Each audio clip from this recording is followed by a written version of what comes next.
Buenos días, le doy la bienvenida al webinar. En un minutito estaremos dando comienzo a la sesión. Muchas gracias.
Buenos días, bienvenidos a nuestro webinar Precios Hoy. Soy Micaela Vasallo. Antes que nada, quería agradecerles por tomarse el tiempo para unirse a este nuevo encuentro. A pesar del contexto, nos pareció importante no perder la oportunidad de estar en contacto y llevarnos algo útil para poder aplicar a nuestros negocios.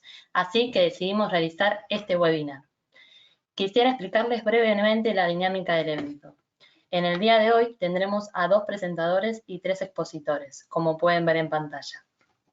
Cada speaker, al terminar su exposición, tiene asignado un periodo de respuestas a las preguntas. Los asistentes estarán silenciados para mantener la fluidez, pero las preguntas pueden realizarse durante la exposición mediante el chat que pueden encontrar a la derecha de la pantalla. Cualquier inconveniente pueden comunicarse a marketing@bdoargentina.com. Por último, la presentación está disponible en todo momento en la solapa de documentos por si desea descargarla. Comencemos las palabras de bienvenida de mano de Claudio Doller y Gonzalo Vallejos. Muchas gracias. Bueno, buen día. Muchas gracias a todos por estar presentes. Este evento estaba pensado para ser presencial y lo pensamos con Gonzalo y definimos no suspenderlo y pasarlo a modo de remoto, que es un modo que vamos a sostener en los próximos, por lo menos hasta que dure la imposibilidad de vernos presencialmente. Estas charlas, que esta es la primera que damos en el año, son las charlas previas a la entrega del premio al CFO del año, que ya tenemos acordado con el cronista hacerlo a fin de octubre. Buscamos aplazar un mes aproximadamente la fecha, hacerlo a fin de octubre en la rural. Y la idea va a ser el 6º año que entregamos ya este premio, y la idea es que los CFOs también tengan, a través de este ciclo de charlas, un networking más fuerte entre sí, que puedan conocerse, y por eso vamos a también reemplazar algunos espacios que pensábamos para este año de encuentros grupales de algunos CFOs por una invitación que van a estar recibiendo en forma rotativa en grupos para tener charlas en alguna plataforma respecto de juntar 5 o 6 CFOs y junto con Gonzalo y conmigo, porque queremos con Criterio y Video estar cerca de ustedes, de la profesión hoy, de los problemas que tienen. También en el contexto de COVID-19 hoy, hay el tema de BDO como firma global, nos permite como aprovechar algunas prácticas de los planes de contingencia y grupos de crisis que se armaron en otros países donde el tema de COVID se dio antes, y también transmitirles eso. Otra idea que tenemos es poder transmitirles en BDO algunas experiencias de de qué se hace en otros países, cómo, especialmente en el tema continuidad de negocios. Y sobre todo también mantener en un contexto tan poco común como este, cuáles son las fuentes de financiación que están disponibles para ser usadas. Así que va a ser un año donde vamos a tratar en los primeros meses remoto y después esperamos volver al modelo presencial que tuvimos siempre. Vamos a tratar de mantenernos y mantenerlos muy unidos como grupo para que puedan cada uno conocer las actividades del otro y que la entrega de premio no sea solo un reconocimiento a un profesional quizá que se da a través de lo que uno sabe por prensa o por algún encuentro de networking, que este año va a haber menos, sino también que tengamos más información lateral de qué va haciendo cada profesional, cada CFO de la profesión. Le doy la palabra a Gonzalo. Bueno, buen día a todos. Gracias por sumarse en esta vez vía web. Como decía Claudio, dudamos en hacer el encuentro de manera virtual y sorprendentemente, digamos, somos muchos más de los que podemos asistir en un grupo reducido. Lamentablemente va a haber menos dinámica con preguntas y respuestas, pero después vamos a estar disponibles en una sesión de preguntas y respuestas, y o si no, personalmente, digamos, en otro momento. Yo soy Gonzalo Vallejos, Managing Director de Criteria, y como muchos saben, el negocio nuestro consiste en brindar soluciones de inversión y de financiamiento para nuestros clientes a través de vehículos propios regulados, tanto local como en el exterior. En este contexto nos pareció interesante, dada la volatilidad y la poca interacción que está habiendo entre unos y otros, dado que estamos en cuarentena, tener este panorama que nos va a estar presentando Nicolás Max, nuestro director de Asset Management y Research de Criteria, y también para complementar la parte de financiamiento, nuestra responsable de financiamiento, Andrea Manabela, quien también nos va a dar algunas opciones de financiamiento en este contexto que está difícil para las empresas, ¿no? Y siempre nos parece interesante complementar la parte de inversión, financiamiento, con la visión de, por supuesto, BDO, y en este caso Guillermo Poch va a estar dando algunas pautas interesantes respecto a cómo aprovechar oportunidades desde el punto de vista impositivo. Así que, bueno, muchas gracias, y si les parece, le damos la palabra a Nicolás Max, quien nos va a contar cómo está performando el contexto internacional, qué efecto está teniendo sobre los mercados y también sobre la Argentina. Muchas gracias. Bueno, buenos días. Gracias, Gonzalo. Gracias, Claudio. Sí, ya tengo hecha hizo la introducción Gonzalo, así que sin más voy a ir avanzando con la presentación que tenemos para hoy. Básicamente es entender cómo está impactando esta crisis llamada por ahora crisis del coronavirus en los mercados financieros a nivel global, y algunas ideas sobre, o primeras ideas, cómo esto va a impactar o podría impactar en Argentina. Rápidamente, sin dar mucho profundidad en la cuestión que tiene que ver con la parte del coronavirus en sí, porque obviamente esta no es mi especialidad, pero sí estamos desde los que seguimos los mercados financieros e intentamos trazar estrategias de inversión. Tenemos que seguir esta situación caso a caso y día a día, porque claramente es lo que está conduciendo a las decisiones de las personas que están a cargo de la gestión de inversiones a nivel global. Lo que podemos ver acá rápidamente es cómo la cantidad de casos se ha espiralizado a nivel global, creciendo a una tasa exponencial. Estos datos son el día 24 de marzo, el día 24 de marzo, antes de ayer teníamos más de 400.000 casos a nivel global. Ayer a última hora, cuando entré, ya estábamos por encima de los 450.000 casos. Teníamos hasta esta información 18.000 muertos, fallecidos por la pandemia. El número ayer ya era mayor a 20.000. Otro de lo que les quería mostrar al respecto es no solo la aceleración que se ve a nivel global de estos casos, donde China, donde se inició la pandemia o la enfermedad, es hoy el 20% de los casos totales, ya la situación es global, el 80% de los casos, como muestra el cuadro, están ya fuera de China, digamos, todos sabemos que la situación se ha globalizado. Ahora sí, en la siguiente diapositiva, lo que podemos ver es, en detalle, día por día, la cantidad de casos nuevos que se van reportando y la cantidad de personas que fallecen. ¿Por qué es importante ver esto? Porque se ha instalado la idea, y yo concuerdo con eso, es que para que empezamos a ver alguna estabilidad en los mercados financieros, para que empiece a haber algún horizonte en donde las economías empiecen a funcionar o empiecen a recuperarse y a funcionar normalmente, tenemos que empezar a ver un pico en la cantidad de casos, tanto casos de contagio, pero sobre todo a mi criterio, porque es el dato, si se quiere, más cierto con el que contamos, la cantidad de personas que fallecen.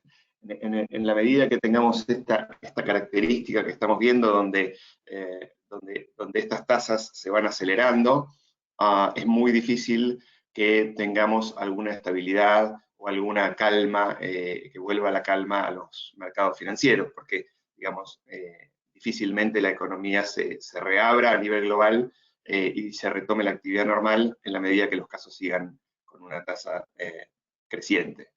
De hecho, es la experiencia que hemos visto en China, que ya digamos, ha planchado su curva de crecimiento de casos, y la actividad lentamente, o no tan lentamente en algunos casos como vamos a ver, ha retornado a la normalidad, y los mercados financieros chinos hoy, si se quiere, cuando uno mira lo que ha pasado a nivel de las bolsas, a nivel bursátil, la bolsa china es la que menos se ha damnificado a nivel de comparación con las bolsas más importantes a nivel global. Así que es muy importante, como les decía, conseguir que la curva se aplane, se empiece a achatar, para que los mercados encuentren alguna estabilidad y la economía deje de destruir empleos, etcétera, etcétera, digamos, todo lo que la gente no pueda consumir, las fábricas no puedan producir, bueno, todas las consecuencias que todos, de las cuales todos ya estamos familiarizándonos. Así que, siguiendo con la siguiente diapositiva, esto es básicamente para mostrar el impacto, digamos, a nivel de titulares y a nivel de información. Estamos claramente la única noticia, lo único de lo que se habla, lo único que hoy está, digamos, dominando las decisiones económicas tiene que ver con el coronavirus. Han pasado, esto ha traído eventos que no hemos visto en muchísimo tiempo. Por ejemplo, la caída del S&P fue la más rápida desde el 87, incluso más rápida que la caída del 87. Como una de las características del impacto de la pandemia en los mercados ha sido la velocidad y la fuerza con los que los mercados se están moviendo. Por ejemplo, el día que, hace 2 días atrás, después de que se anunciara en Estados Unidos y se aprobara o se avanzara la aprobación del paquete de ayuda multimillonaria del gobierno americano, el Dow Jones tuvo la suba más alta desde 1933. O sea que claramente los mercados están actuando por pánico, y la velocidad y el desarrollo de los acontecimientos ha sido el más rápido probablemente del que se tenga memoria desde el punto de vista de la historia de los mercados bursátiles. Siguiendo con la siguiente diapositiva, acá un poco lo que se intenta mostrar es, digamos, cuál es el impacto económico de esta situación, ya solo por el hecho de la paralización de la economía china. En principio se establecían comparaciones con el año 2003, con el último evento de pandemia. En ese caso fue también un coronavirus que se lo terminó denominando SARS en 2003. Bueno, China en 2013 era solamente el 4% del Producto Mundial. Hoy China es el 17% del producto mundial, 4 veces más grande. China es 3 veces más importante en términos de consumo de petróleo. Por eso vimos al principio la caída que vimos en el precio del petróleo, más allá después del incidente y el desacuerdo entre Rusia y Arabia Saudita que terminó de hundir los precios. China es 1/3 de las ventas globales de autos, 1 de cada 3 autos que se venden a nivel global se venden en China, y China es más de la mitad de la demanda del cobre. Estos son algunos indicadores de los que nos muestran el peso de la economía china a nivel global, y la economía china se paralizó en los primeros 2 meses del año. La producción, las ventas, etcétera, cayeron más del 20%, o sea, se perdió 1/5 de la actividad, y eso ya tenía, antes de que antes de que se convirtiera en un problema global, en una pandemia declarada por la WHO, ya tenía la economía una situación muy complicada. Seguimos con el próximo slide, donde también básicamente se muestran cosas que muestran la representatividad de China en la economía global. China representa el 30% del crecimiento global, o sea, por eso es que digamos, más allá de que es el 17% del producto, la tasa alta de crecimiento que tiene es el 30% de todo lo que crecen las economías a nivel global. Por eso se la denomina China hoy en día la locomotora global. Cuando se para China, se para el resto del mundo. No voy a entrar acá en detalle, pero después lo podrán ver. Básicamente marca la importancia de China en todo lo que tiene que ver con la demanda de materias primas y otros insumos para la producción. Vamos con el siguiente slide.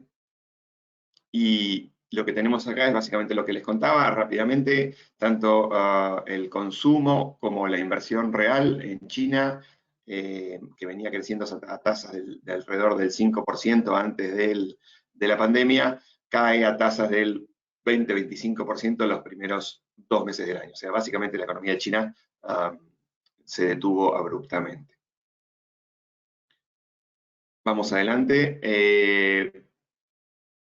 Entonces, bueno, esto un poco cuento la experiencia de China porque sirve un poco para pensar cómo puede impactar esto en las economías que están entrando o que están en plena fase de paralización producto del coronavirus. En el caso de Estados Unidos, la economía global, digamos, más relevante, sobre todo para lo que tiene que ver con las decisiones financieras y para el destino de los mercados. Acá traje un cuadro de Goldman Sachs que muestra alguna estimación de caída en el producto en el caso de la economía de Estados Unidos. Bueno, Goldman Sachs y en general, digamos, los bancos de inversión en Estados Unidos están estimando caídas muy importantes. En el caso de Goldman Sachs, prevé una caída anualizada, ¿sí? Esto es tasa anualizada de caída del 25% en el segundo trimestre del año, ¿sí? Esto es una caída que no tiene precedentes si llegara a ocurrir. Y una recuperación a partir del tercero y cuarto trimestre del año, para finalizar la economía americana con una caída de casi 4 puntos en el PBI. Estamos hablando obviamente de que estamos claramente ya, de esto ya no hay mucha discusión, estamos entrando en una recesión global. Las tasas de caída en Europa se espera que sean para este año de alrededor de 5 puntos del producto, o sea, una muy fuerte recesión. Lo único que todavía está en duda y que, digamos, sería, y es muy importante determinar, pero todavía no lo sabemos, es cuál será la duración de la caída, o la profundidad también, pero lo que también es muy importante es si esto es una recesión de la cual se sale rápido, en forma de V corta, o si vamos a tener una recesión prolongada que se convierta en una depresión económica.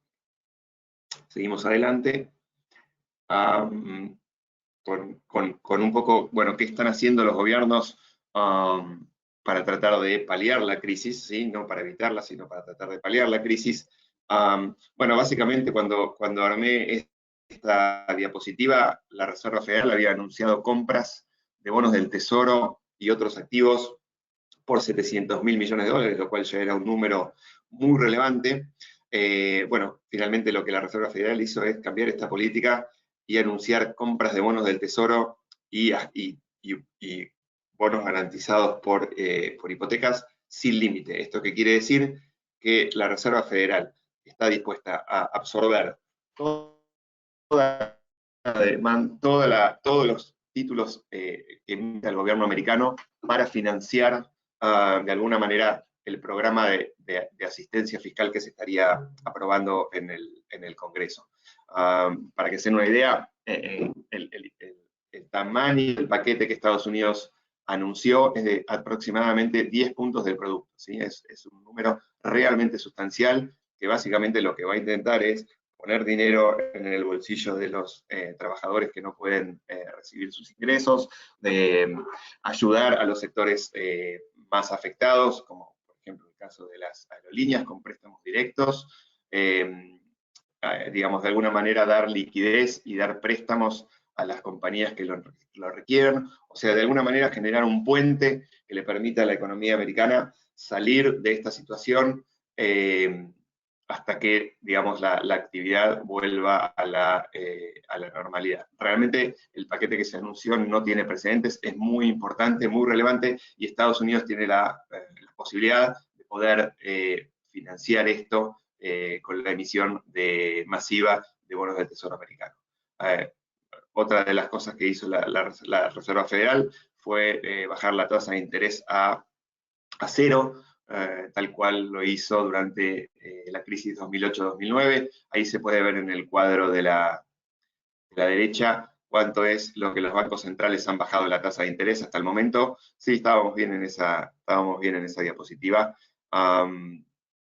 donde no solo el Banco Central de Estados Unidos ha actuado de manera rápida y drástica, sino también otros bancos centrales. El otro ejemplo que podemos dar es el caso del Banco Central Europeo, que había anunciado un paquete de recompras de bonos por 120.000 millones de euros, adicional al que ya venía llevando, y a los 2 días anunció un plan nuevo donde agrega 750.000 millones de euros más, ¿sí? O sea, se extuplicó el paquete anunciado.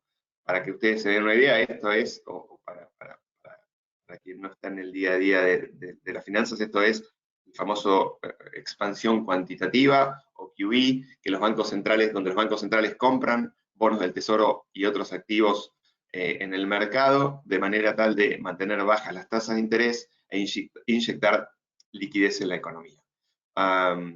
Por otro lado, desde el punto de vista de la asistencia fiscal, Alemania, que obviamente son muy religiosos en cuanto a su objetivo de equilibrio fiscal, de hecho Alemania era un país que iba a tener superávit fiscal este año, anunció un paquete de ayuda de 5 puntos del producto, con lo cual Alemania va a terminar este año con un déficit fiscal de casi 5 puntos, y esto es con el primer paquete de ayuda que anunció, no necesariamente el último ni el final.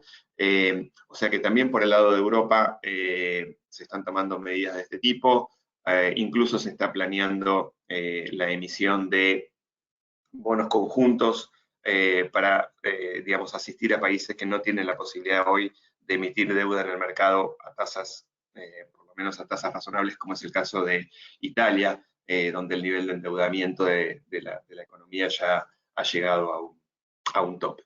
Así que podría ir con muchos más ejemplos, pero básicamente, para que ustedes se den una idea, gran asistencia fiscal de parte de los gobiernos, acción rápida y sin límites prácticamente por parte de los bancos centrales para tratar de aminorar los efectos de la crisis. Ahora sí podemos pasar de slide y vamos un poco y acelerando los tiempos hacia lo que ha pasado en los mercados. Este es un índice que muestra de alguna manera, es el índice VIX, es el índice que muestra la volatilidad implícita en las opciones sobre el S&P en la bolsa de Chicago. Básicamente esto lo que está mostrando es cuánto se paga por, o cuál es el precio implícito en las opciones, y nos da una idea de cuánto es lo que se está pagando por un seguro, digamos, para decirlo de alguna manera que se pueda comprender. Y esas primas de seguro, digamos, se han valorizado hasta niveles que no se veían desde 2008. O sea, fíjense el nivel de pánico que tiene el mercado. En algún momento hemos tocado los mismos valores que tenía este índice en 2008-2009 cuando teníamos en los titulares la caída de Lehman y cuando no se sabía qué suerte iba a correr el mismísimo sistema financiero americano. Así que niveles de pánico también que no tienen precedentes o tienen pocos precedentes en la historia financiera. Seguimos adelante con la próxima, donde lo que vemos es básicamente cuánto han caído las bolsas, en este caso el S&P, que es la bolsa que se sigue por excelencia para de alguna manera entender el humor de los mercados. Lo que se puede ver acá es que, digamos, la caída, esta última, que es la caída que está señalada en celeste, ¿sí? La línea más cortita que no tiene tanto desarrollo histórico, muestra que la caída, lo que les contaba antes, fue la caída más rápida en la historia de las correcciones bursátiles. Nunca en tan pocos días el mercado había caído más de 20%. Y lo que podemos ver es, sobre todo en el caso de la línea violeta y la línea verde, donde la línea violeta es la caída de 2008-2009, donde la bolsa cayó 57%, es decir, bajó desde 100 hasta 43, y la línea verde, que es la de la recesión de 2000-2001, después de la burbuja de las .com, la bolsa cae casi 50%, o sea, desde 100 hasta 50. En esos dos casos tuvimos recesiones en Estados Unidos, ¿sí? De distinta duración y distinta profundidad, pero de alguna manera lo que quiero graficar aquí es que si vamos a una recesión en Estados Unidos y a nivel global, es muy probable que estas caídas que hemos tenido en las bolsas, que hasta el día de ayer era de alrededor del 25%, ¿sí? Después de haber caído en algún momento más de 30%, con los rebotes de esta semana, estamos en caída de 25% para el índice S&P. Probablemente no hayamos visto lo peor en términos de precios de acciones. Seguimos para adelante. Y lo que vemos acá es un poco el efecto de lo que se llama el vuelo de la calidad. Esto es inversores saliendo de activos, básicamente activos de renta variable como acciones, o activos con riesgo crediticio como bonos corporativos de baja calidad, o mismo mercados emergentes, y yendo a los activos más seguros, entre los cuales tenemos, por ejemplo, los bonos del Tesoro americano. Ese efecto de demanda sobre los bonos del Tesoro americano hicieron que las curvas de rendimiento, o sea, lo que rinden los bonos del Tesoro americano a lo largo de los distintos plazos, bajaran dramáticamente. O sea, por ejemplo, hace un año teníamos tasas de interés de corto plazo en 1,75 y tasa de 10 años en aproximadamente 2,80, 2,90. Hoy la tasa de corto plazo es 0 y la tasa de 10 años ronda el 0,80%. O sea, este efecto manada de salida de los mercados de riesgo impactó positivamente los bonos del Tesoro americano, que no solo, digamos, donde no solo la baja de tasa tiene que ver con esta demanda de activos de calidad, sino también con una situación, digamos, prospectiva de la economía de mucho menor crecimiento y por eso menores tasas de interés hacia adelante. Seguimos con la diapositiva siguiente. Lo que vemos acá es básicamente cómo se han desarrollado, y acá es lo que quiero ir, es entrar un poco en el caso de China, para ver un poco, digamos, como China está adelantado en el calendario con esta situación, ver un poco más allá cómo puede impactar esto, o mejor dicho, en qué momento vamos a ver una reversión en la situación de las economías y de los mercados financieros.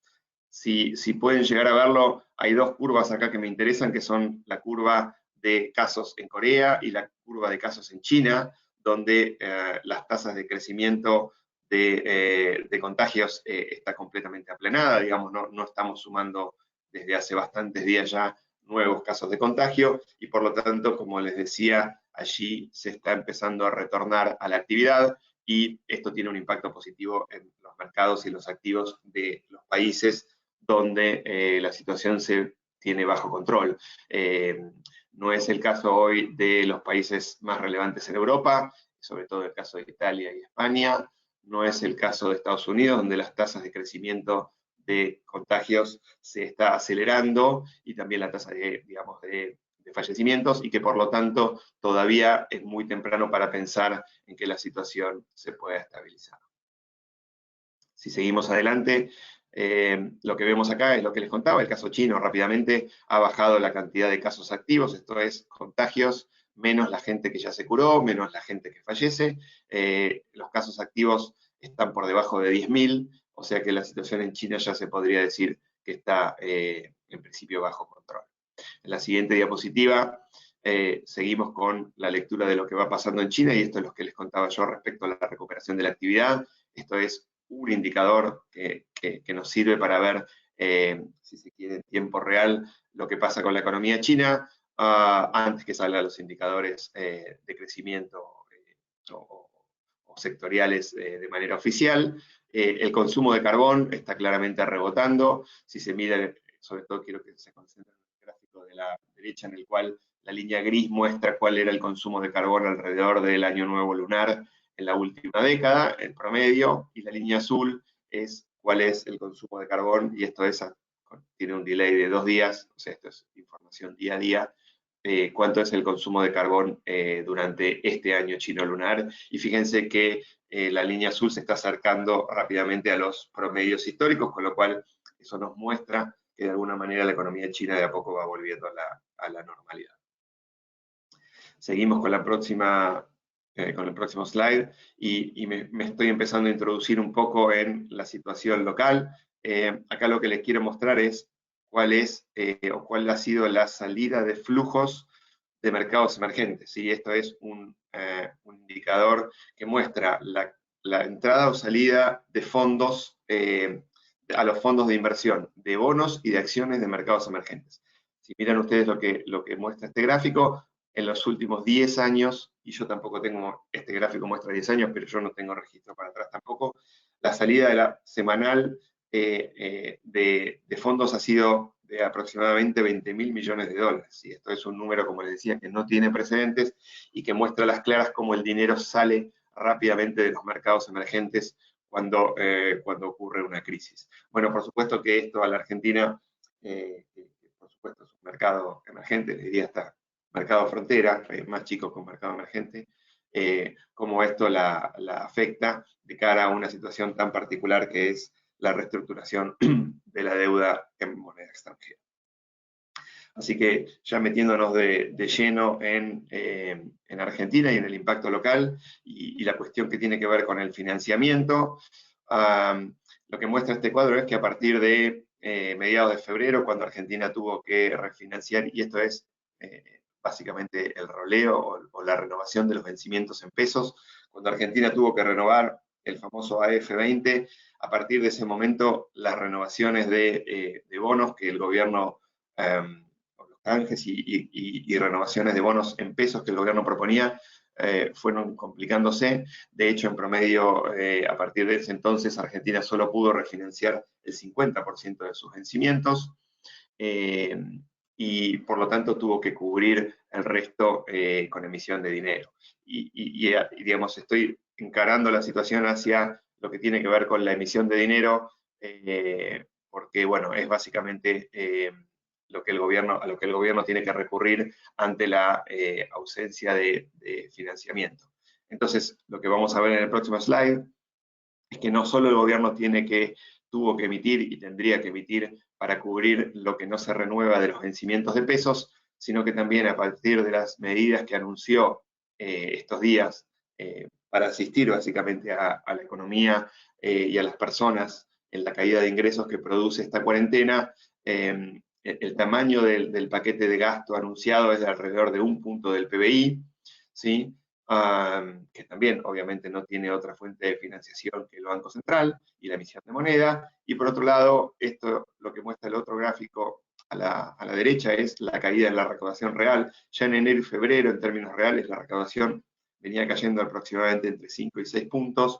Imagínense ustedes cuál puede ser la caída de la recaudación en meses como marzo y seguramente abril, si se extiende sobre todo la cuarentena, y qué niveles de déficit fiscal puede producir en las cuentas del gobierno. Así que probablemente lo que para este año era un déficit fiscal que podría estar en el entorno del 1%, ese número probablemente se triplique y esté más en el entorno del 3%, y como les decía, esto solamente puede ser cubierto vía emisión de pesos, porque es la única financiación que el gobierno tiene disponible, más allá de que, bueno, hoy aparece en los titulares la idea de que el fondo tendríamos la posibilidad de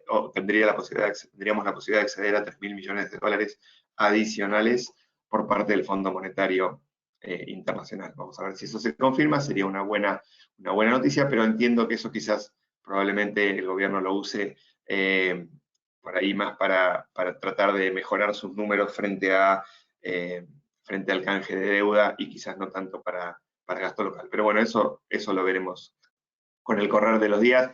La moraleja es que el gobierno, la situación local cambió drásticamente y que el déficit fiscal va a ser mucho más alto del esperado y que por lo tanto tendremos mucha emisión, con lo que eso, digamos, ya pasando al próximo slide, con lo que eso implica desde el punto de vista del riesgo de una continuidad en la depreciación cambiaria.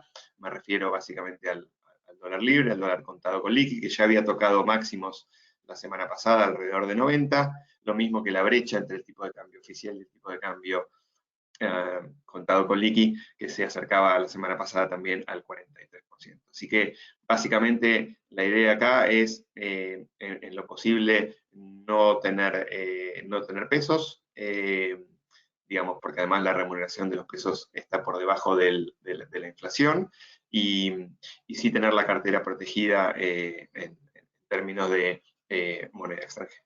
Así que con eso voy cerrando mi parte y lo dejo abierto a preguntas para no tomarme más tiempo.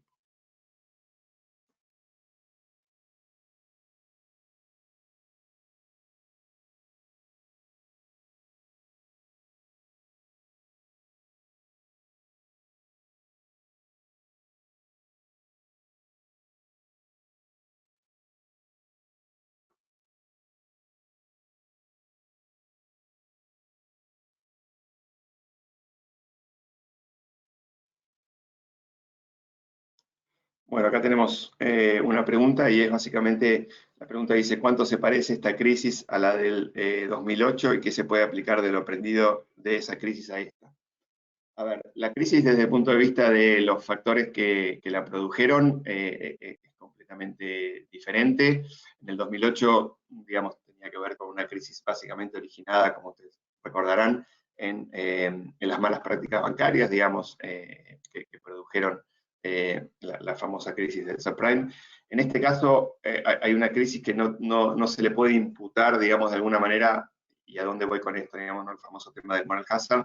Cuando se produjo esta crisis, Estados Unidos dijo, bueno, los bancos hicieron mal su tarea, deben pagar por esto, y allí es donde se produjo o se dejó caer, digamos, a Lehman Brothers. En este caso, el gobierno americano no va a dejar caer los bancos, no va a dejar caer las compañías, porque de alguna manera, digamos, esto es algo que es un evento que ocurre, digamos, no por, si se quiere, no por responsabilidad de los hombres de negocios, no por mala praxis, por no haber, digamos, tenido en cuenta los riesgos o por no haber tenido los planes de contingencia necesarios. La verdad que esto es una situación que excedió a todo el mundo y que por lo tanto el gobierno americano, y esto pasa también a nivel global, está dispuesto a ayudar a todo lo que sea necesario para reparar la situación. Así que esto es un diferencial importante respecto a lo que pasó en 2008. Ahora, desde el punto de vista de lo que tiene que ver con los mercados se comportan siempre básicamente igual. Estamos en una situación de pánico donde nadie toma las decisiones basado en fundamentos, sino básicamente predomina la decisión de manada, y esto, digamos, claramente en algún momento, por eso también yo voy y hago énfasis con la historia de en qué momento vamos a tener el cambio dependiente en la curva de contagios, también se va a convertir como en aquel momento una oportunidad, digamos, quien tuvo la liquidez y el estómago para comprar activos de riesgo en 2008, ganó mucha plata los 10 años subsiguientes, si eligió bien, y en este caso no va a ser diferente.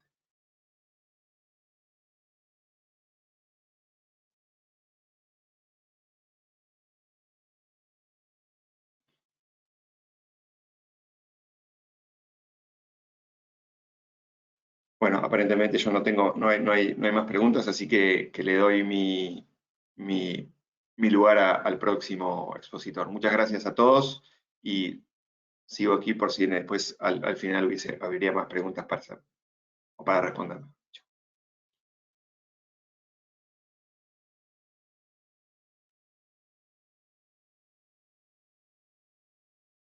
En el área de financiamiento PYME en Criteria, y mi idea hoy es acercarles la visión del mercado en cuanto a los distintos productos que ofrecemos y cuál ha sido la evolución durante el último año y estos últimos meses. Como vemos en el primer slide, vemos el crecimiento muy significativo que ha tenido durante 2019 el financiamiento a través del mercado de capitales. Vemos que a través de los distintos instrumentos, ya sea obligaciones negociables, en ese caso están incluidos también de grandes empresas, pero el resto de los instrumentos básicamente son instrumentos emitidos por empresas pymes en el mercado.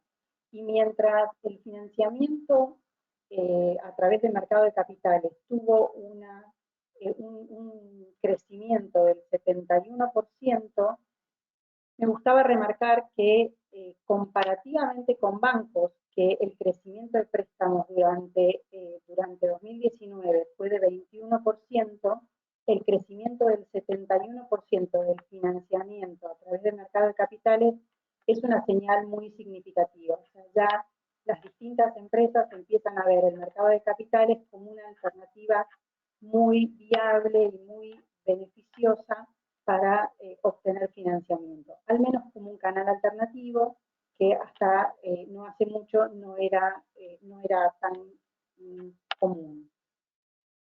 Dentro de este crecimiento, también lo significativo para remarcar es que el descuento de cheque de pago diferido, que vamos a ir viendo las distintas alternativas que hay a través de la presentación, tuvo un crecimiento durante el año pasado del 151%, y esto volvió a repetirse en los primeros meses de 2020.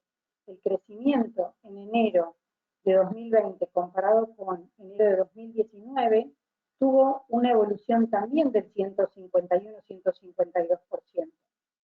Esto, nuevamente, remarcar que junto con los instrumentos de nueva factura de crédito digital que puede descontarse en el mercado, pagaré bursátil, siguen siendo instrumentos que el mercado, que las empresas ven en el mercado como una alternativa muy viable para financiamiento.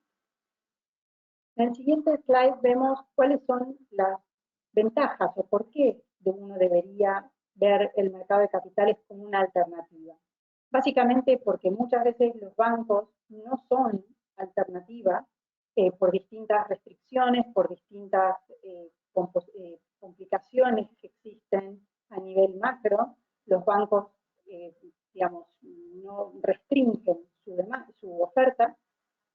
También no solamente en cuanto que no ofrecen tasas competitivas como el mercado, o también, puntualmente en el caso de descuento de cheques, muchas veces los bancos no descuentan cheques superiores a 180 días, o sea que el mercado siempre, hasta en los momentos más complicados, los cheques pueden ser emitidos o descontados a plazos mayores. El estar dentro del mercado de capitales y dependiendo qué tipo de instrumento, uno va haciendo un reconocimiento de marca y es marketing para la compañía, empieza a conocer, los inversores empiezan a conocer la compañía, además de tener beneficios impositivos, es decir, son múltiples los beneficios de ingresar al mercado de capitales, pues como decimos, desde instrumentos muy sencillos como puede ser el descuento de un cheque, hasta ya vamos a ver distintos instrumentos más sofisticados como puede ser una obligación negociable o un fideicomiso financiero. En el siguiente slide lo que vemos son quiénes son básicamente las empresas que pueden acceder a este financiamiento. Si bien vamos a ver alternativas que también pueden obviamente estar accesible para grandes empresas, como pueden ser las obligaciones negociables o ciertos descuentos de cheques, la mayoría de los instrumentos están, están disponibles para que las pequeñas y medianas empresas puedan obtener un financiamiento y que en muchos casos, como en esta oportunidad, se les da beneficios de tasas, es decir, subsidios de tasas que a través de distintas administraciones de distintos años ha habido oportunidades muy buenas para el descuento de cheques o emisiones de instrumentos pymes en el mercado de capitales. ¿Qué se requiere para acceder a estos productos? Ser pyme. Y para ser pyme uno requiere tener el certificado PYME, que es un certificado emitido por el Ministerio de Producción, que como vemos ahí, digamos, dependiendo el área de actividad económica, se toma distintos niveles de facturación de los últimos 3 años, pero esto le brinda a las distintas empresas la posibilidad de tener beneficios impositivos como un diferimiento en el pago del IVA, el tema de pago de ganancia mínima presunta, es decir, ciertos beneficios impositivos que se lo brinda este certificado PYME, además de permitirle acceder al mercado de capitales. En el siguiente slide lo que mostramos es cuáles son las distintas alternativas que hay que adaptarlas a las distintas condiciones o necesidad de cada empresa. Tenemos, por un lado, instrumentos de corto plazo, como puede ser el cheque de pago diferido, y en estos tiempos tenemos el e-check. Básicamente, si bien es un instrumento que todavía está en plena implementación y que, digamos, todavía algunas SGRs o, digamos, lo que vamos a ver, otros tipos de cheques recién empiezan a, digamos, a implementarse, creo que la implementación del e-check va a ser muchísimo más rápido de lo que hubiéramos esperado, básicamente por esta circunstancia que nos está tocando vivir de la cuarentena, donde el movimiento del cheque físico es casi, no es imposible, pero básicamente está muchísimo más limitado. Entonces, digamos, de corto plazo tenemos el cheque de pago diferido, caución bursátil, que es otra forma, digamos, en el mercado de obtener financiamiento, y la negociación de factura de crédito electrónico, un instrumento que, como vamos a ver, totalmente digital, al igual que el e-check, y que fue instrumentado el año pasado con, digamos, con éxito, digamos, aunque aún está en fase digamos, de crecimiento.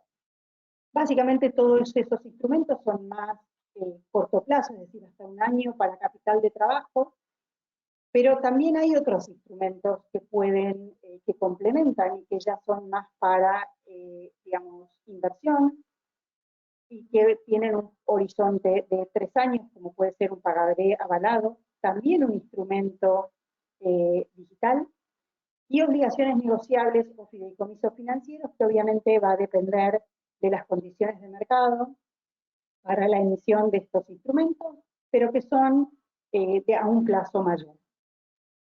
En el siguiente slide, lo que vemos son las ventajas de uno de los instrumentos, como que ya parte lo fuimos mencionando, pero me parece que es importante, dado que dentro del financiamiento que mostramos al principio, de cheque de pago diferido que había crecido el 151%, el 76% de esos cheques son avalados y el 30% son cheques directos. Ya vamos a ver las ventajas de estos cheques, pero básicamente es un mecanismo muy directo que permite, por un lado, obtener tasas muy bajas, ya digamos, estamos hablando de tasas de alrededor del 27% en el caso de cheques avalados, alrededor del 35, 37 en el caso de cheques directos.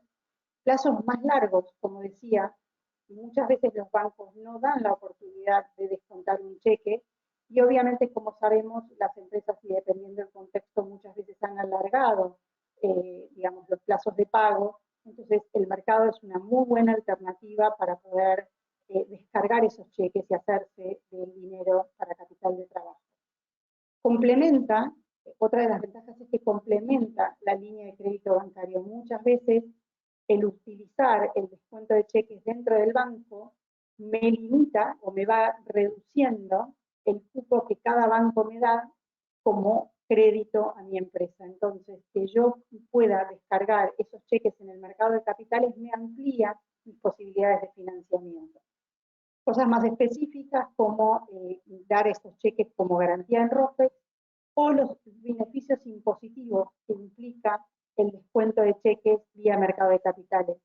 En el caso de que un cheque sea descontado en el mercado y, por otro lado, que sea comprado por un fondo común de inversión, la empresa que vende ese cheque no paga impuesto, o sea, IVA sobre los intereses, como si lo hace si fuera el banco o si fuera comprado por una persona física.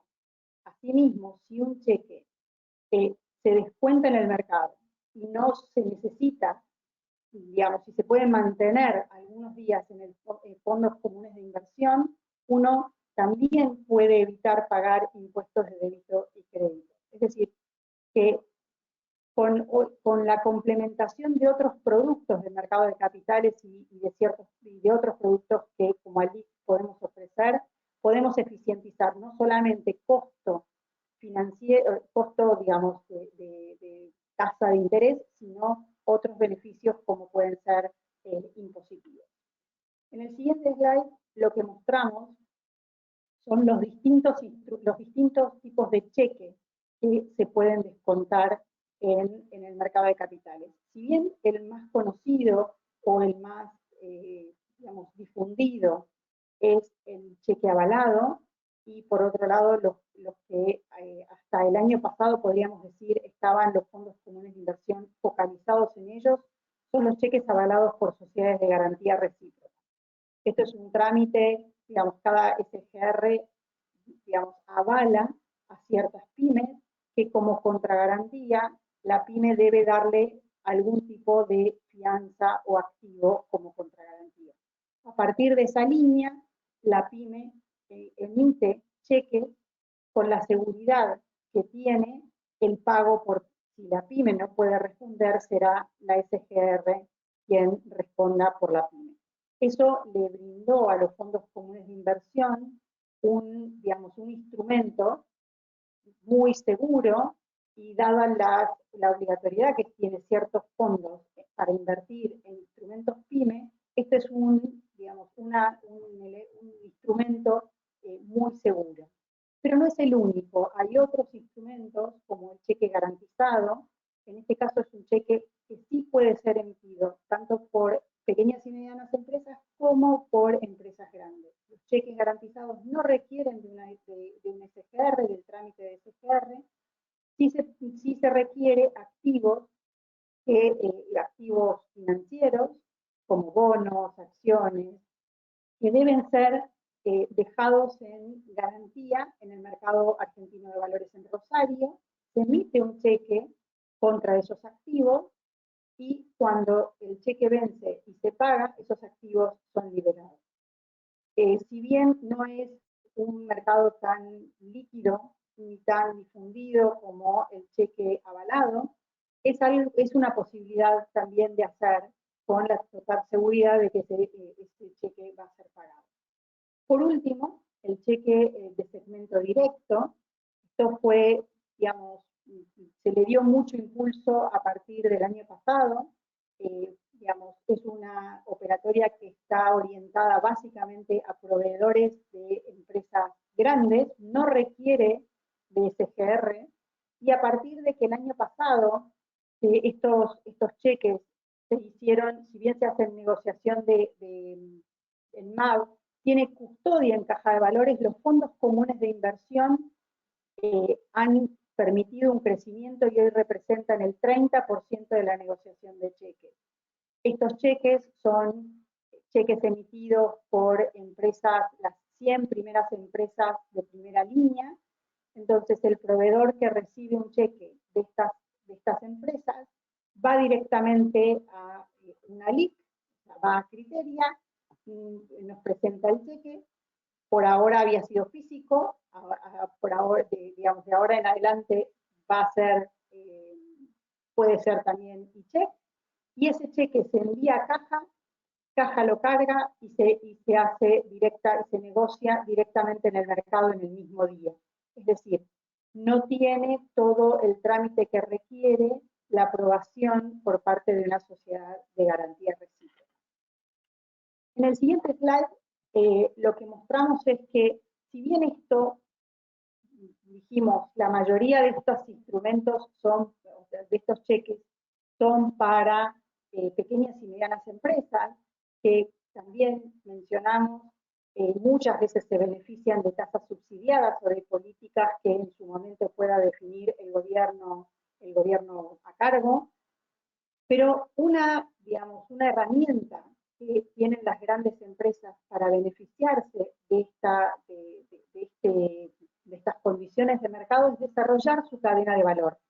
Las grandes empresas tienen clientes y tienen proveedores. A través de ellos y a través de la SGR, la gran empresa puede beneficiarse de las condiciones que se le brindan a las pymes.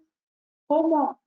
Yendo la gran empresa a la sociedad de garantía recíproca, digamos, nosotros como ALIC los acompañamos, la presentamos, y lo que la gran empresa le dice a la SGR es: yo tengo estos proveedores y estos clientes a los cuales yo de alguna manera quisiera avalar para que ellos puedan, en el caso de los proveedores, descontar cheques míos, o en el caso de los clientes, yo los avalo de manera que ellos emitan sus cheques y puedan comprarme una mayor cantidad de productos. Es decir, la gran empresa fideliza su cadena de valor, digamos, les permite acceder, digamos, a condiciones y en un trámite administrativo muchísimo más rápido de lo que sería si la pyme fuera sola. Y por otro lado, la pyme lo que hace es fortalecer su relación comercial con la gran empresa. Entonces, como digo y remarco, la idea es, son instrumentos para pyme, pero de los cuales de alguna manera la gran empresa también puede beneficiarse de las condiciones a las cuales acceden las pymes, porque obviamente cualquier condición, buena condición que las pymes obtengan a través del patrocinio de la gran empresa en la SGR, de las pymes, va a ser trasladado o debería ser trasladado a la gran empresa. En el siguiente slide, lo que vemos es, digamos, un ejemplo concreto de por qué conviene descontar un cheque en el mercado frente a bancos. Puse a propósito tasas muy bajas.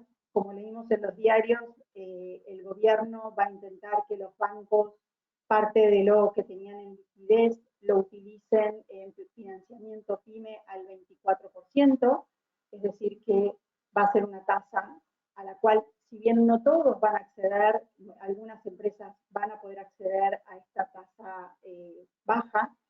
Y lo que siempre nosotros decimos es, por un lado, comparar y mostrarles que la tasa a la cual las pymes acceden en el mercado es similar, pero, digamos, lo que siempre remarcamos es los gastos que tiene el mercado son significativamente más bajos que lo que se cobra en un banco.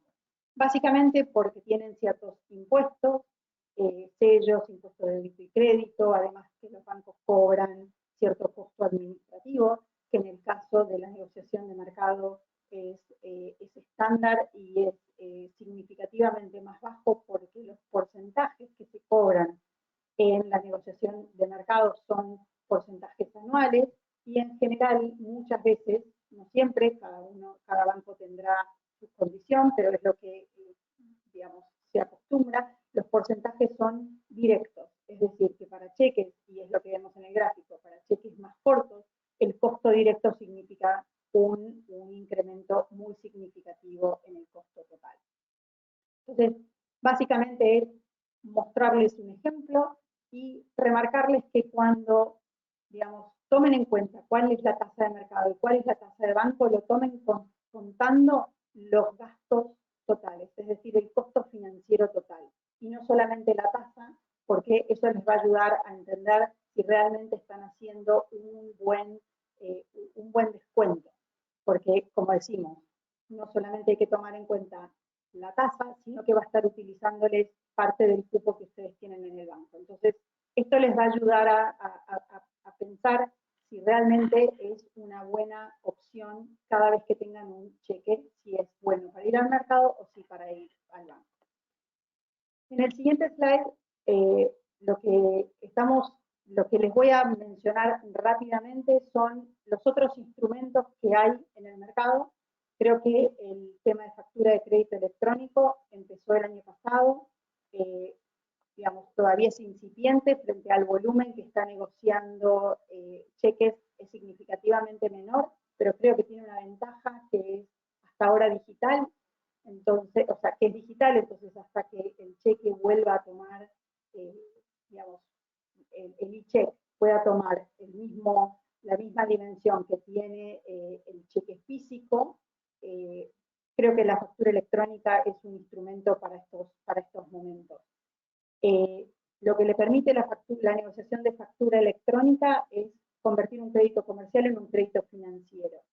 Hasta ahora, y hasta el año pasado, que cambió el régimen, la factura no era un título ejecutivo. Entonces, muchas veces cuando uno tiene, como ahora, una factura que tiene fecha cierta de pago, llegaba el momento y no se pagaba, uno no tenía posibilidades de hacer un juicio ejecutivo como con un cheque. A través del nuevo desarrollo digamos, que se hizo el año pasado, la factura electrónica tiene fecha cierta de pago y es un título ejecutivo. Además de tener ciertas ventajas, como también lo tiene el e-check, que es que no tiene limitaciones de endoso. Esto se va a poder negociar en distintas plataformas, pero hasta ahora se negocia básicamente en MAV, y es, como digo, un proceso totalmente digital. Es decir, esto es un instrumento que complementa y que viene creciendo desde el año pasado, que es cuando se lanzó. Otro de los, en el siguiente slide mostramos el pagaré bursátil. El pagaré bursátil también es otro instrumento digital. Como verán, pongo mucho énfasis en todo lo que es digital, porque ahora lo vamos a realmente necesitar. Se hizo antes de esto, pero va a ser muy útil. Complementa el cheque porque ya estamos hablando de posibilidades de hacerlo a 3 años, puede ser en pesos y en dólares, pero digamos, lo más usado es en dólares. Se requiere de una sociedad de garantía recíproca. Los pagarés bursátiles tienen que ser emitidos por una pyme y avalados por una sociedad de garantía recíproca. Este instrumento no está disponible para empresas más grandes en este formato, ¿no? En el siguiente slide vemos, vamos a ver los últimos 2 productos. Ya no es tanto para este contexto, pero también, digamos, para cuando todo esto vaya normalizándose. La ON PYME garantizada es una ON simplificada que hasta ahora, digamos, cualquier pyme hasta el año pasado, cualquier pyme que quisiera emitir en el mercado de capitales tenía que hacer el trámite igual que lo hacía YPF, gastando, digamos, en calificación de riesgo, en todo lo que implica la emisión de una obligación negociable. A partir de hace 2 años se hizo una obligación PYME garantizada, es digamos, un trámite muy simplificado en Comisión Nacional de Valores, requiere de un aval de SGR, no requiere calificación, porque la calificación la tiene directamente la SGR, y tiene ciertos beneficios impositivos, al igual que cualquier otra obligación negociada. Por último, y como para mostrarles en el último slide, tenemos los fideicomisos financieros. Ya es un instrumento estructurado, al igual que la obligación negociable, tiene un plazo mayor de 5 años. Y acá lo que se requiere para que sea PYME es básicamente que sea emitido por una MIPYME o que el flujo que garantice ese bono sea al menos el 70% recibido de pymes. Es decir, que si una empresa grande recibe 80% de sus ingresos de pymes, puede emitir un fideicomiso financiero considerado como pyme y por lo tanto adquirido por fondos comunes de inversión pyme.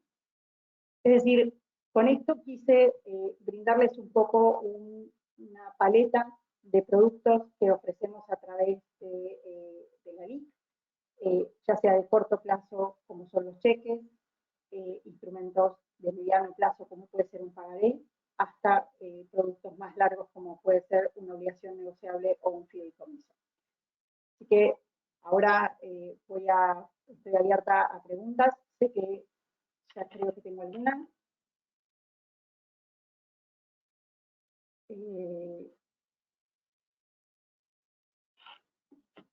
Un poco lo que me preguntan es cómo vemos este mercado funcionando en este contexto, y creo que traté de ir mencionándolo. Algunos instrumentos ya están preparados y están funcionando, otros creo que van a tener un desarrollo mucho más rápido de lo que se hubiera hecho si todo esto no funcionara, como es el ICHEC. El ICHEC nunca hubiera tenido el desarrollo que va a tener que tener, dado este contexto. Caja de Valores, los bancos, las pymes, las SGR, todos estamos, las ALIC, estamos todos alistándonos para que este mercado sea lo más fluido posible en el tiempo más rápido posible. Evidentemente no va a ser algo que va a tener la misma fluidez que el físico. Por otro lado, creo que, digamos, el cheque físico no va a desaparecer. Digamos, los cheques físicos fueron emitidos hasta la semana pasada y van a seguir siendo emitidos. El tema es, creo que va a tener, dado este contexto, una adaptación muchísimo más rápido que si esto no se hubiera dado.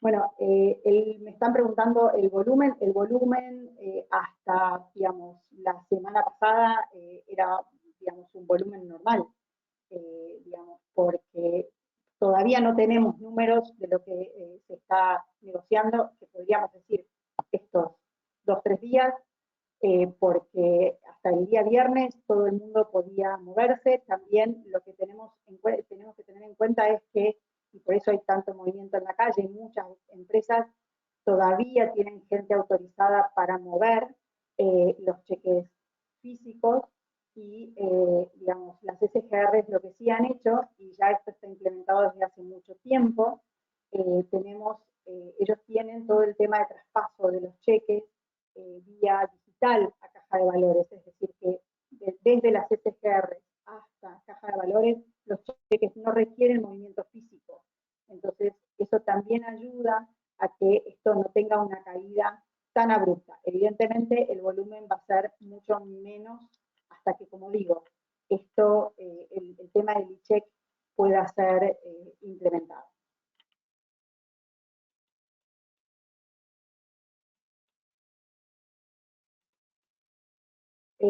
También, digamos, me preguntan cómo veo al gobierno interviniendo en el mercado. Yo creo que a través de varias cosas, como dije, a los bancos seguramente, no sé qué más, pero digamos, al menos el tema de los préstamos al 24% ya se empieza a ver. También en algunos casos les están pidiendo que no tomen en cuenta los rechazos que se den durante estos días, o sea, hay cosas que son como, digamos, rechazos por fuerza mayor. Yo creo que, digamos, de alguna manera, ya sea a través de subsidios o a través de cierto relajamiento regulatorio, es decir, alguien que por temas formales se rechace en esta semana los cheques, seguramente, por ejemplo, no me lo imagino que aparezca en Veraz si puntualmente son esto es una visión mía, pero digamos, me da la sensación que hay ciertas penalidades desde el punto de vista hasta regulatorio que creo que no van a ser considerados dado este contexto. Después, obviamente, sí.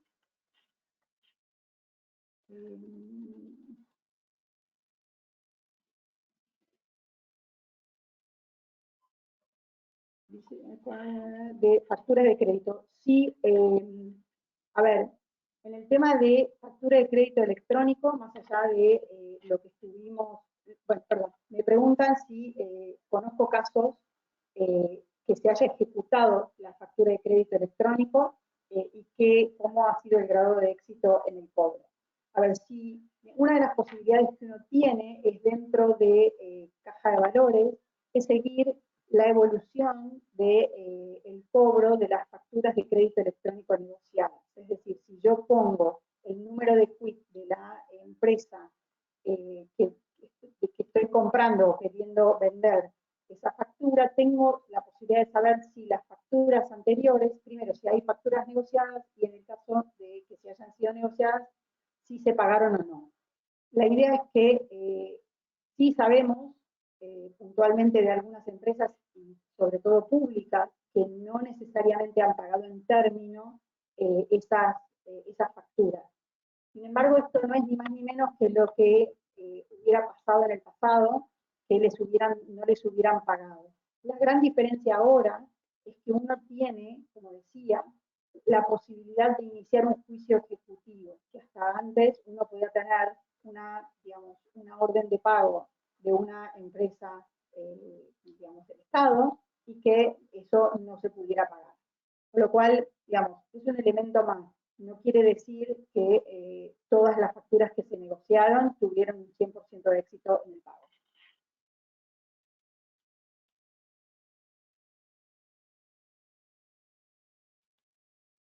Más allá de que el instrumento está preparado. Sí, las CCG me preguntan si el instrumento está preparado para evitar el físico, si las CCGR también están activas. Sí, las CCGR están trabajando, digamos, no es que están 100%, nosotros tenemos algunas CCGR con las que trabajamos, que por ejemplo ayer estaban haciendo la prueba con caja de valores. La idea es que esto pronto deberían estar todos porque ya estaban preparando digamos, ya estaban con el tema de factura electrónica, entonces claramente pueden utilizar este mecanismo cuando caja de valores esté preparada, que como digo, en algunos casos ya se emitieron cheques y se estaban, digamos, avalando ciertos checks de ciertas SGRs, otras están haciendo las pruebas en estos días.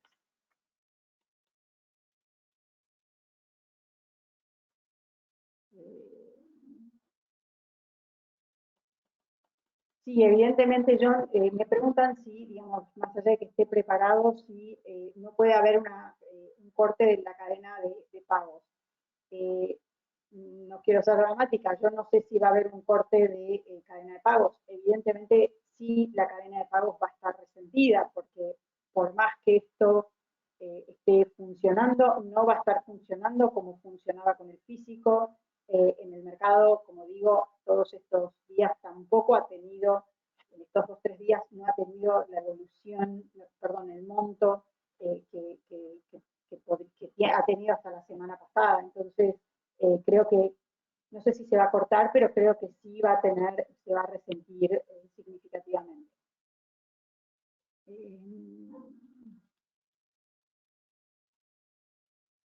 Bueno, creo que estas son, la última es el descuento de cheque en el mercado de capitales, ¿tiene la misma flexibilidad que tienen los bancos? Montos, concentración. Sí, a ver, el descuento de cheques, digamos, tiene la misma flexibilidad que en los bancos. Obviamente que si es un cheque avalado, cada SGR va a tomar sus condiciones de diversificación o de plazo o de monto, pero digamos, en algunos casos son más flexibles todavía que en el banco. Y creo que no tengo más preguntas. Les agradezco y pasamos a Guillermo.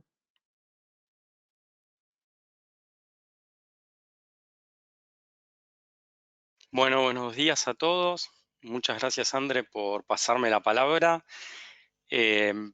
Antes de todo, sé que tenemos fijado una hora que es de finalización 10:30.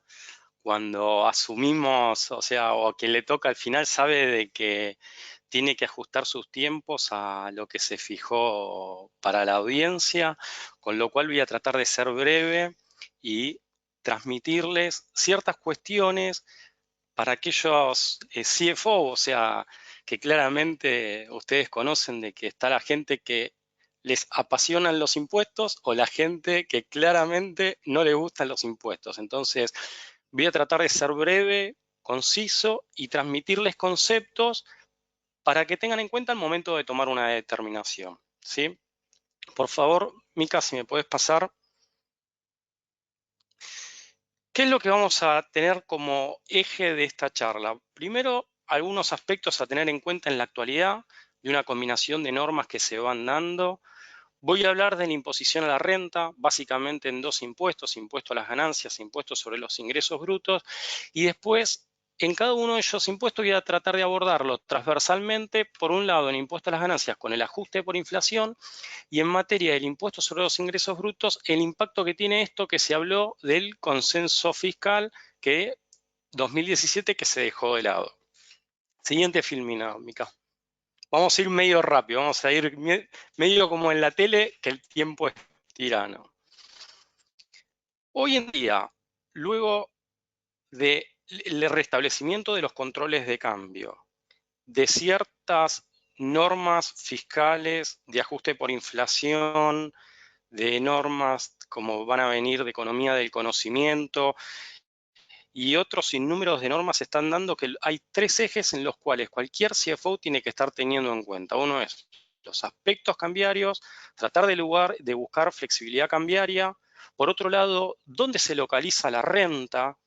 Y ahí no tenemos que pensar únicamente en el ámbito internacional, sino también local, a raíz de esto que les comentaba del consenso fiscal, y después tener en cuenta aspectos financieros en pos de optimizar los tributos. Siguiente filmina, André. Bueno, cuando hablamos de imposición a la renta, siguiente filmina, vamos a abordarlo desde el lado del impuesto a las ganancias por un lado y por otro lado en materia del impuesto sobre los ingresos brutos. Siguiente. Un aspecto que cualquiera sea el gravamen, pasemos a la siguiente, Mica. Siempre cuando uno está hablando en materia impositiva, vamos a tener que tener tres cuestiones siempre en mente. Una es qué cuestiones quedan grabadas y por qué impuestos. Después uno va a tener que estar pensando en la conformación de la base imponible.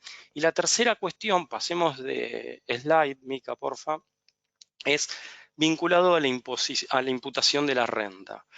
Si nosotros nos basamos en esos tres ejes, ¿qué queda grabado?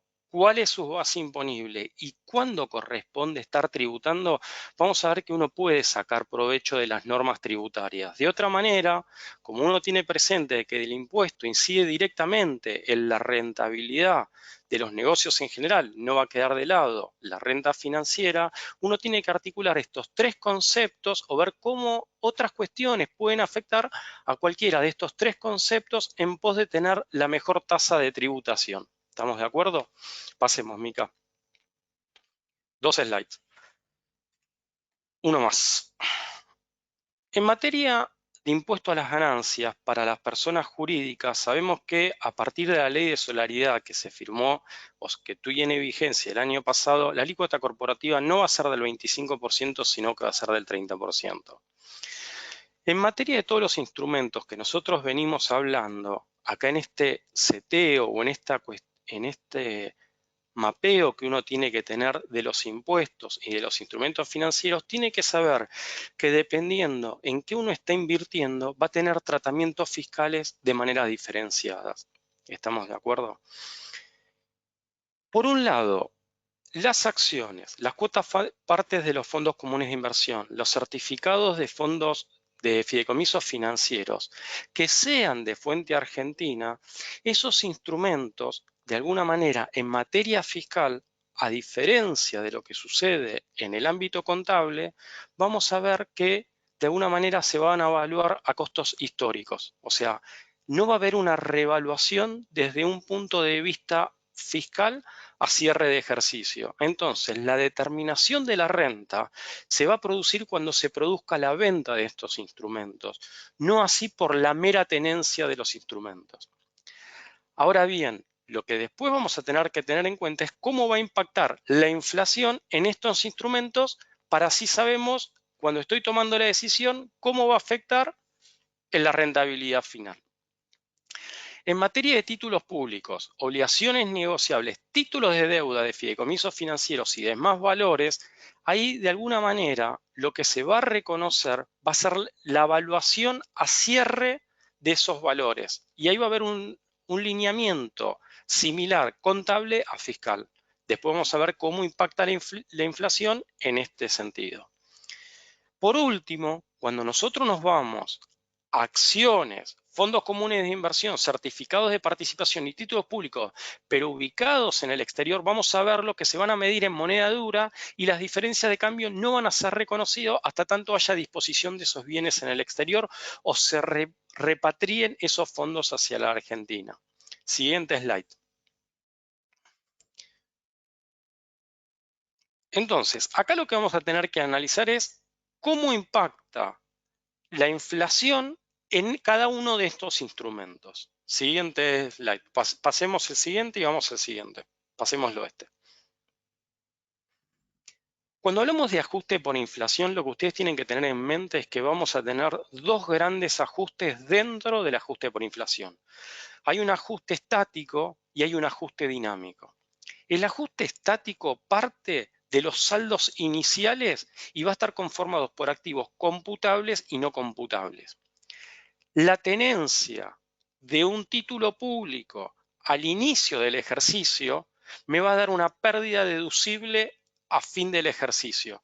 Entonces, si yo tengo como saldo inicial un título público, de alguna manera voy a tener una renta por diferencia de cotización de inicio-cierre, pero que a su vez va a ser neutralizada por el ajuste por inflación a través de este ajuste estático. Por su parte, está compuesto por un ajuste dinámico que está vinculado a los incrementos o las disminuciones del patrimonio monetario a lo largo del ejercicio. Vamos a hacer hincapié en cuáles son los ajustes que impactan en este ajuste y vamos a tener presente cuáles son los que hay que realizar a principio de año y a cierre de ejercicio para maximizar este ajuste dinámico. Pasemos al siguiente slide. Desde el punto de vista, pasemos así, vamos más rápido. Desde los ajustes negativos del dinámico, acá son los incrementos del patrimonio monetario, se va a generar una pérdida deducible. Entonces, como sabemos que se va a generar una pérdida deducible, tenemos que buscarlo, que estos movimientos de fondos se produzcan al inicio del ejercicio. Así tenemos mayor tiempo de incidencia de ese activo a lo largo del año y me va a incrementar la pérdida deducible.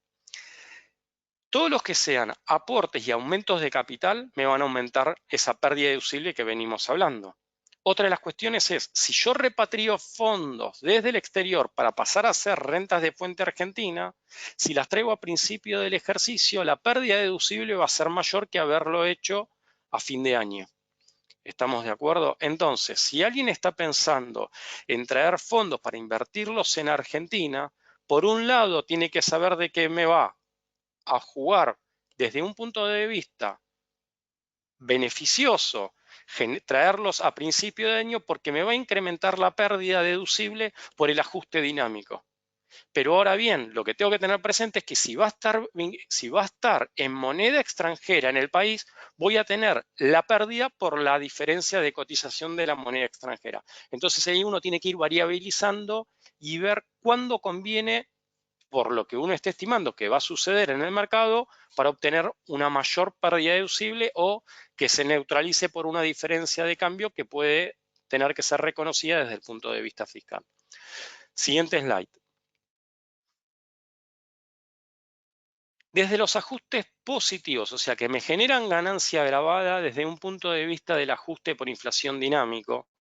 Acá todos los retiros efectuados por los socios no conviene hacerlo al inicio del ejercicio, porque desde el momento que yo estoy haciendo disminuciones en el patrimonio monetario, automáticamente aparece el ajuste por inflación y de alguna manera lo que me genera es una ganancia grabada. Entonces, estos movimientos hay que hacerlos cerca del cierre de ejercicio. Retiro de fondos, dividendos distribuidos, reducciones de capital y el pago de honorarios directores. Vamos a la siguiente.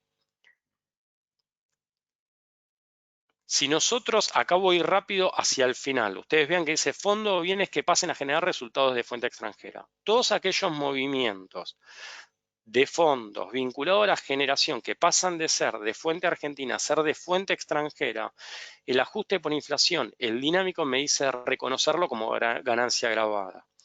Entonces, si yo lo hago hacia el final del ejercicio, de alguna manera voy a tener menos incidencia de esta ganancia grabada por el ajuste dinámico.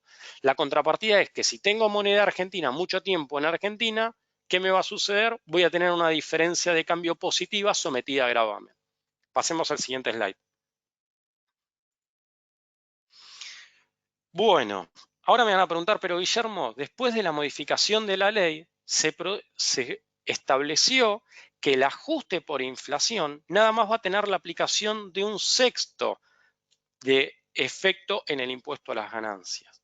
Pero acá algo que hay que tener presente es que no hay que dejar de analizar, pasemos a la siguiente slide, que es la posibilidad de hacer valer una confiscatoriedad en materia de impuesto a las ganancias cuando estas disposiciones que tienen mandato en una ley me dan cuenta de que estoy teniendo una tasa efectiva de tributación muy alta. Entonces, más allá de que por ley se haya establecido que es un sexto a partir de las diferencias de cambio generadas en el 2019 y un tercio en las generadas en los ejercicios anteriores, acá lo que hay que tener presente es que siempre queda la posibilidad de ir a la justicia, y hay diferentes métodos de hacer valer la confiscatoriedad, con lo cual uno tiene que estar haciendo el análisis como pensando que tengo la posibilidad de hacer el ajuste de manera plena. Entonces, más allá de que se habla de un sexto, siempre vayan haciendo este análisis de cómo va a estar impactando la inflación, porque ustedes tienen que tener presente que a lo largo de, o la jurisprudencia nos indica que siempre quedan canales o vías de interposición para hacer valer el ajuste por inflación. ¿Estamos de acuerdo? Pasemos al siguiente slide para mostrarles rápidamente cuáles son las medidas. Hay una posibilidad de hacer una medida cautelar frente a la justicia, otra es ingresar el gravamen y pedir en repetición, eso no tiene riesgos desde el punto de vista fiscal, u otra es hacer el ajuste por inflación y esperar que venga el fisco y me redetermine y uno litigue la aplicación del ajuste por inflación. Entonces, hay que tener presente, voy a hacer una inversión. ¿Qué tengo que tener en cuenta en materia de impuesto a las ganancias? Que esa determinación de esa renta va a tener un tratamiento contable y fiscal diferente y que a su vez el ajuste por inflación impositivo me puede cambiar los resultados. Con lo cual, cuando uno está determinando o queriendo decir, bueno, ¿cuál es la inversión? No dejen de tener en cuenta cómo va a estar impactando esto en materia del impuesto a las ganancias. Pasemos a impuestos sobre los ingresos brutos, Mitka. 2 slides. Bueno, nosotros veíamos y decíamos 3 cuestiones a tener en cuenta: configuración del hecho imponible, cómo se conforma la base imponible y la imputación de la renta. En materia de impuestos sobre los ingresos brutos, acá traigo a colación, es muy importante tener en cuenta cómo están siendo las registraciones contables. Y esto les voy a poner blanco sobre negro de por qué les estoy diciendo esto. Con lo cual, no es lo mismo registrar de una manera u otra cuando uno después quiera defender una interpretación que uno está aplicando frente al fisco. ¿Estamos de acuerdo? Pasemos al siguiente slide. ¿Cuáles son los instrumentos que o las alternativas que vamos a estar analizando? Títulos públicos, obligaciones negociables con oferta públicas, fondos comunes de inversión abiertos y las acciones. Cuando hablamos de títulos públicos, y vamos a hacer un paneo rápidamente de 4 jurisdicciones, Ciudad Autónoma de Buenos Aires, Provincia de Buenos Aires, Córdoba y Santa Fe, vamos a ver que en todos ellos los títulos públicos siempre están exentos. O sea, la incidencia, no va a haber incidencia del impuesto sobre los ingresos brutos sobre esta alternativa. En cuanto a las obligaciones negociables, si una empresa detenta tiene obligaciones negociables, vamos a ver que todos la gravan excepto Santa Fe.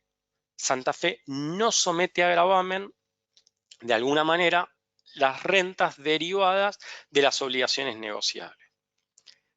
Pero, ¿se acuerdan? Uno era, ¿queda grabado? ¿No queda grabado? La otra cuestión a analizar es cómo se conforma la base imponible.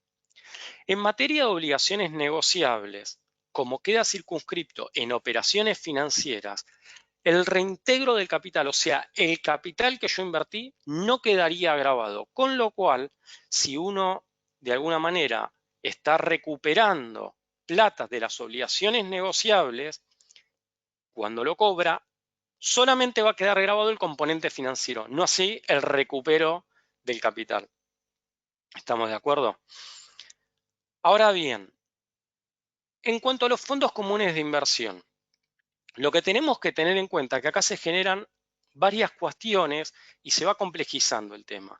En materia de los fondos comunes de inversión, por eso les decía, hay que tener en cuenta la registración contable versus lo fiscal. Cuando uno está determinando en materia de impuestos sobre los ingresos brutos, vamos a ver que la contabilidad me va reconociendo resultados por tenencias. Entonces ahora lo que tengo que hacer es, bueno, de nuevo, los 3 ejes, hecho imponible, determinación de la base imponible e imputación de la renta. En las 4 jurisdicciones que estamos hablando, claramente los 4 someten a gravamen el resultado derivado de los fondos comunes de inversión. Materia impositiva, contabilidad me reconoce el resultado por tenencia. ¿Qué hago desde el punto de vista fiscal para la conformación de la base imponible? Bueno, desde un punto de vista del impuesto sobre los ingresos brutos, hay argumento para considerar que ese resultado por tenencia no corresponde ser considerado como materia gravada porque no hay un ejercicio de una actividad. Y en materia de impuestos sobre los ingresos brutos, lo que se somete a gravamen es el desarrollo de una actividad. En esto hay que tener en cuenta que en provincia de Buenos Aires hay antecedentes en donde dijeron esto que les estamos diciendo es, en materia de fondos comunes de inversión, el resultado por tenencia no debe ser sometido a gravamen. En la provincia de Córdoba particularmente, las personas físicas están exentas, pero las personas jurídicas están gravamen. Y acá se analiza y se determina que la materia imponible, en el caso particular de Córdoba, queda agravada por la diferencia de valor. Acá lo que hay que tener en cuenta es que muchas veces cuando se generan diferencias de cambio en fondos, en moneda extranjera, la diferencia de cambio puede quedar sometida a gravamen. Rápidamente vamos a entrar en el mundo de las acciones. En materia de acciones, de compra-venta de acciones, acá de nuevo vamos a hacer ese análisis. Hecho imponible, ¿qué sucede? En CABA están exentos, en el resto de las jurisdicciones está grabado. Como en el resto de las jurisdicciones está grabado, lo que va a haber que analizar es cómo, de alguna manera, obtengo la mejor base imponible para que ese impuesto sobre los ingresos brutos no me absorba la utilidad que haya podido tener producto de haber hecho estas inversiones. Acá hay que tener en cuenta, y es uno de los aspectos de las 4 alternativas que estamos viendo, es una de las más complejas, que teóricamente se generan otras situaciones a analizar. Acá voy a hacer mucho hincapié en lo que es en la contabilidad. ¿Estamos de acuerdo? Entonces, la registración contable que me marque la diferencia de resultado entre compra y venta es uno de los argumentos que vamos a utilizar para únicamente someter a gravamen esa diferencia de valor y no así reconocer la ganancia gravada por la totalidad de los ingresos. Hay antecedentes tanto en Tucumán como en Córdoba para someter a gravamen esto como base imponible. Para ir cerrando, pasemos al siguiente slide, Mica. Acá lo que hay que tener en cuenta es que de alguna manera, yo al principio de la charla hablaba y decía, bueno, aspectos cambiarios hay que tenerlo en cuenta. Otra de las cuestiones, ¿cuál era? La localización de la renta. Desde el momento que se suscribe la anulación del consenso fiscal 2017, acá entra en juego de que cada jurisdicción tiene la posibilidad de establecer alícuotas diferenciadas, con lo cual aquellas empresas que aplican el convenio multilateral, que son en su mayoría, pasemos al siguiente slide, tienen que tener en cuenta que a una siguiente slide, que a una misma actividad puede tener diferentes resultados. Acá yo les estoy poniendo una actividad cualquiera y les quería mostrar que las jurisdicciones hoy en día tienen alícuotas totalmente diferentes. Acá es una compra de bienes. Supongamos tenemos un diferencial de un tasa de 1,5%. En materia financiera va a pasar lo mismo. Va a haber jurisdicciones que va a tener un 6, otras van a tener un 8%, otras pueden tener un 5,5%. Con lo cual, acá es donde resulta de aplicación lo que les comentaba al inicio. Hay que estar analizando el convenio multilateral. Pasemos al siguiente slide, porque de alguna manera, el siguiente slide, porque a partir del convenio multilateral lo que podemos beneficiarnos, al siguiente, Mica, son dos cuestiones. Una está vinculado con la asignación de ingresos a una determinada jurisdicción o la utilización de pagos a cuenta. Tengamos en cuenta, y a ustedes les debe suceder, que tenemos saldos a favor en general en muchas de las jurisdicciones. Entonces, un correcto armado de un convenio multilateral nos va a permitir optimizar eso que hablábamos al principio desde un punto de vista financiero, porque si bien nos va a dar a pagar impuestos sobre los ingresos brutos, sobre las inversiones financieras, colateralmente vamos a poder estar utilizando los saldos a favor que se fueron generándose en las jurisdicciones. Entonces, para concluir, pasemos al siguiente slide. Los tres ejes que cualquier CFO en materia fiscal tendría que estar analizando son los aspectos cambiarios, la localización de la renta, sea local o internacional, y después analizar cómo pueden utilizar los saldos a favor y las retenciones o percepciones que se generaron en pos de optimizar los tributos. Con esto yo estaría cerrando mi charla y les estaría pasando a Claudio y a Gonzalo para que den el cierre de la charla.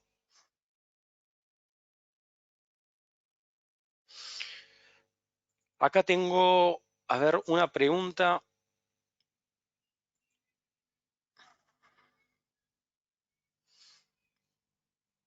Me están preguntando uno, compré,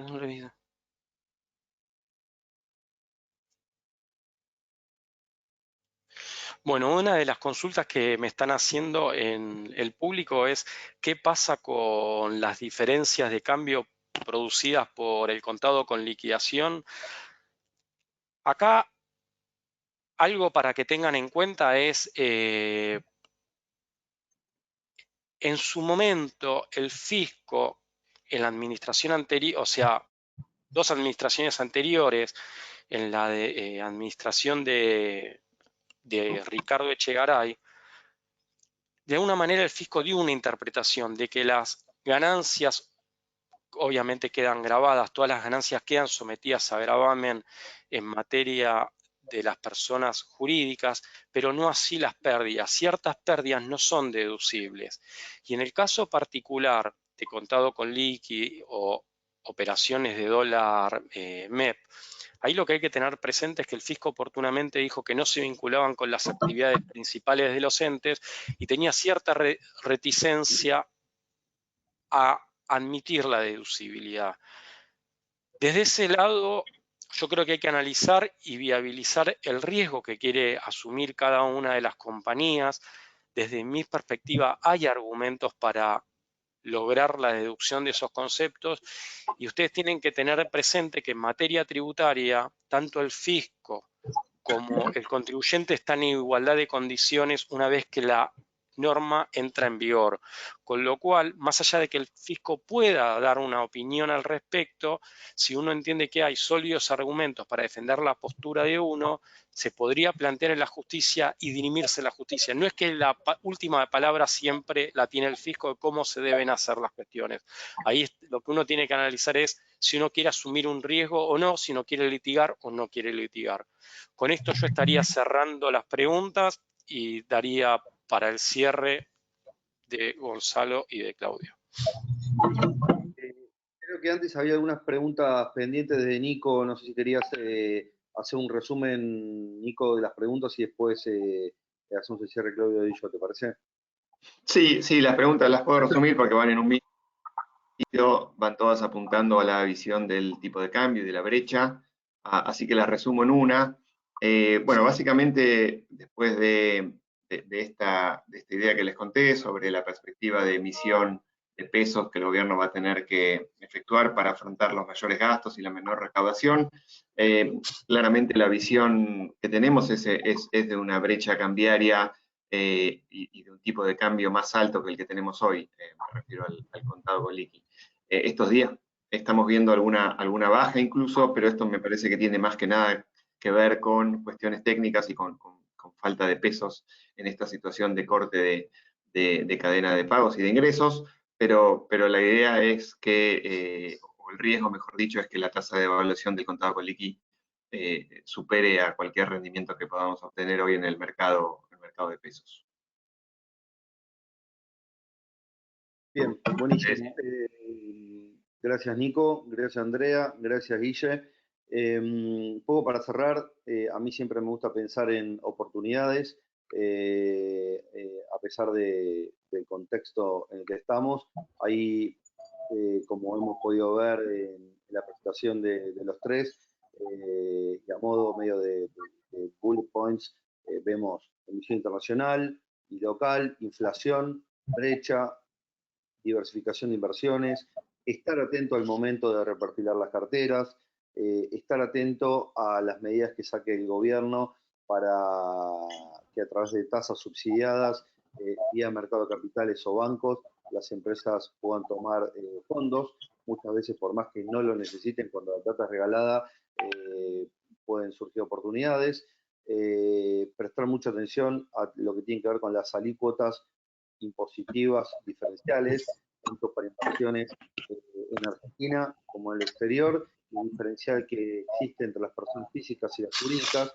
Muchas veces las empresas retienen fondos y sin darse cuenta que digamos, si hacen las inversiones y no las personas físicas como accionistas, y tienen un tratamiento impositivo distinto, pero igual vemos que hay muchas oportunidades para aprovechar. En ese sentido, en general nos gusta decir con Claudio y nuestros equipos, estamos a disposición para ver casos puntuales que cada uno de ustedes tengan, cada empresa es un mundo, cada persona, cada familia es un mundo, para ver cuál es la mejor alternativa. Y mucho nos gusta a nosotros entender las necesidades de las empresas y las personas, ver el flujo, la dinámica del negocio, a ver qué podemos aportar para reestructurar el flujo de los negocios, cómo ingresar las divisas al mercado de capitales vía contado con liqui, liquidación de exportaciones.